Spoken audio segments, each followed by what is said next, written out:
విశ్వాసి యొక్క పోరాట పటిమ. దేవుని కలిగి ఉండనప్పుడు ఈ నరుడు, అంధకార సంబంధి అయి ఉన్న నరుడు చేసిన పని ఏమిటి అనగా దేవునితో పోరాడిన వానిగా ఉన్నాడు. కానీ దేవుని ఎరిగిన తరువాత విశ్వాసి చేయు పని ఏమిటి అంటే సాతానుతో పోరాడువాడై ఉన్నాడు. అనగా అంధకార రాజ్యములో ఉన్నప్పుడు వెలుగుతో పోరాడిన వానిగా నరుడు ఉండగా, దేవుని బిడ్డలారా, ఈరోజు అంధకార రాజ్యము నుండి వెలుగు రాజ్యములోనికి మనము నడిపింపబడి ఉండగా మనము చేయుచున్నది ఏమిటి అనగా అంధకారముతో పోరాడుచు ఉన్నాము. ఈరోజు విశ్వాసి ఏమై ఉన్నాడో, ఈరోజు విశ్వాసి యోధుడై ఉన్నాడు. He is a battle force.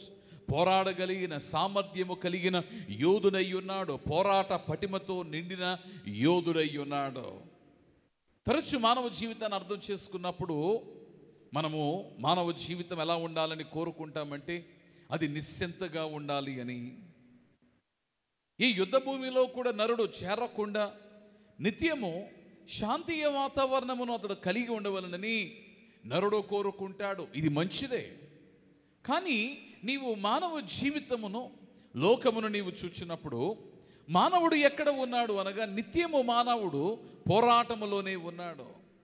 ఈ పోరాటము అయితే దేవునితో లేక లోకముతో ఉన్నది.